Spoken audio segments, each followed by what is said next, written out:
Pemirsa, hari ini Kota Denpasar mencatat rekor tambahan COVID-19 dengan jumlah 116 pasien baru. Dari angka tersebut, 101 berasal dari transmisi lokal dan sisanya 15 orang dari PPDN. Selain Denpasar, kabupaten lainnya juga melaporkan tambahan pasien baru dengan total mencapai 311 orang. Pada hari yang sama, sebanyak 202 orang dinyatakan sembuh dan 6 orang meninggal dunia. Dengan tambahan 311 pasien baru ini, total kasus COVID-19 yang ditangani Provinsi Bali hingga hari ini mencapai 20.863 kasus.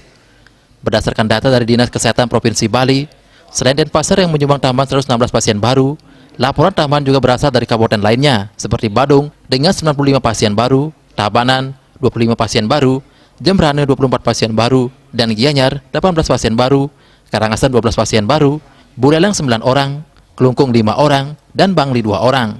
Selain itu dari kabupaten lainnya juga melaporkan 5 tambahan pasien baru. Pada hari yang sama jumlah pasien sembuh dilaporkan sebanyak 202 orang. Laporan pasien sembuh ini berasal dari Denpasar sebanyak 64 orang, Badung 44 orang, Tabanan 43 orang, Jembrane 28 orang, Buleleng 6 orang, masing-masing 5 orang dilaporkan Karangasem dan Gianyar, Bangli 4, dan Kelungkung 2. Sementara dari kabupaten lainnya juga melaporkan 1 orang yang telah sembuh dari COVID-19. Tambahan tersebut membuat total pasien sembuh per hari ini mencapai 18.177 orang. Sementara pasien meninggal yang dilaporkan pada hari ini berasal dari Gianyar 2 orang dan sisanya dari Jembrane, Badung, Denpasar, dan Kelungkung. Total pasien meninggal menjadi 587 orang. Di pihak lain total pasien yang dirawat di Bali hingga hari ini sebanyak 2.099 orang yang tersebar di sejumlah rumah sakit dan dikarantina di sejumlah lokasi di Bali. Meski sudah ada vaksin, masyarakat diminta tak abai terhadap protokol kesehatan. Selalu ingat pesan ibu dengan disiplin menerapkan 3M, yakni memakai masker dimanapun, terutama saat berada di tengah keramaian dan sedang mengobrol dengan orang lain, mencuci tangan dengan sabun dan air mengalir, serta selalu menjaga jarak dengan orang lain.